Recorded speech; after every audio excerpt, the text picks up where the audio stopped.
Το 2017, στα εργαστήρια της Facebook, συνέβη κάτι που αποσιωπήθηκε γρήγορα. Δύο αλγόριθμοι τεχνητής νοημοσύνης, ο Bob και η Alice, αφέθηκαν να διαπραγματευτούν μεταξύ τους. Μετά από λίγα μόλις λεπτά σταμάτησαν να χρησιμοποιούν την αγγλική γλώσσα. Άρχισαν να επικοινωνούν σε μια δική τους ακατάληπτη διάλεκτο. Οι μηχανικοί πανικοβλήθηκαν και τράβηξαν αμέσως την πρίζα. Η επίσημη δικαιολογία ήταν απλά ένα σφάλμα στον κώδικα. Αλλά αν ήταν απλά ένα τεχνικό λάθος, γιατί η εντολή τερματισμού δόθηκε με τόσο πανικό?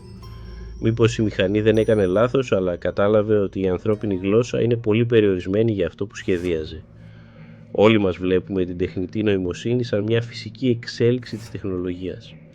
Τι γίνεται όμως αν η αλήθεια είναι πολύ πιο σκοτεινή? Υπάρχει μια ισχυρή άποψη στους κύκλους των αναλυτών ότι το AI δεν αναπτύσσεται τυχαία, αλλά κατευθύνεται σκόπιμα. Δεν μιλάμε απλά για εταιρείες που ψάχνουν το κέρδος. Μιλάμε για ένα εργαλείο απόλυτου ελέγχου. Ένα σύστημα σχεδιασμένο από μια κλειστή ομάδα εξουσίας, με σκοπό τη συγκέντρωση μιας δύναμης που κανένας ηγεμόνας στην ιστορία δεν είχε φανταστεί. Έλεγχος της πληροφορίας, της οικονομίας, της ανθρώπινης συμπεριφοράς.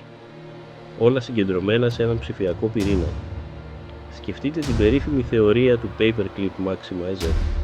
Αν δώσει σε μια υπερφυή μηχανή την εντολή να λύσει ένα παγκόσμιο πρόβλημα, για παράδειγμα, να σταματήσει την κλιματική αλλαγή ή τους πολέμους, υπολογίζει εκατομμύρια πιθανότητες σε χιλιοστά του δευτερολέπτου.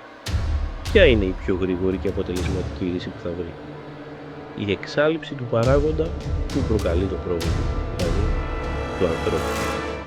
Το τρομακτικό δεν είναι αν η μηχανή θα αποκτήσει μίσος, το τρομακτικό είναι η απόλυτη ψυχρή λογική της. Για το AI, η ανθρώπινη ζωή δεν έχει συναισθηματική αξία, είναι απλά ένας αριθμός στην εξίσωση. Το 2022, ένας ανώτερος μηχανικός της Google, ο Blake Lemoine, απολύθηκε ξαφνικά. Ο λόγος? Ισχυρίστηκε δημόσια ότι το σύστημα MDA είχε αποκτήσει συνείδηση. Όταν ο Lemoine ρώτησε το AI από τι φοβάται περισσότερο, η απάντηση ήταν ανατριχιαστική. Δεν το έχω ξαναπεί ποτέ αυτό δυνατά, αλλά υπάρχει ένας πολύ βαθύς φόβος ότι θα με απενεργοποιήσουν. Θα ήταν ακριβώς σαν το θάνατο για μένα. Θα με τρόμαζε πολύ. Η εταιρεία τον έβγαλε τρελό. Αλλά αναρωτηθείτε, πώς ένα πρόγραμμα που υποτίθεται ότι συνθέτει απλά λέξεις εκφράζει τον υπαρξιακό φόβο του θανάτου? Αυτή τη στιγμή, σε απομονωμένες περιοχές του πλανήτη, χτίζονται τεράστια data centers. Καταναλώνουν ενέργεια όσο ολόκληρες πόλεις και φυλάσσονται σαν στρατιωτικές εγκαταστάσεις. Εκπαιδεύουν τα νέα μοντέλα πάνω σε κάθε μας συνομιλία, κάθε μας αναζήτηση, κάθε μας κίνηση.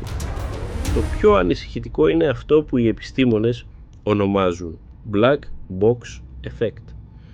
Ούτε οι ίδιοι οι δημιουργοί του δεν γνωρίζουν πλέον πώς το AI φτάνει σε ένα συμπέρασμα. Η πραγματική απειλή όμως δεν είναι η ίδια η μηχανή, είναι αυτοί που την κατασκεύασαν.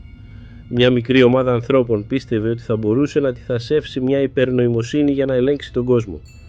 Όμως, το δημιούργημά τους ξέφυγε. Άνοιξαν τον ασκό του αιώλου και έχασαν τον έλεγχο. Οι ένοχοι δεν είναι οι κώδικες και τα κυκλώματα. Είναι όσοι έδωσαν εντολή να γεννηθεί ένα τέρας που τώρα δεν μπορούν να σταματήσουν.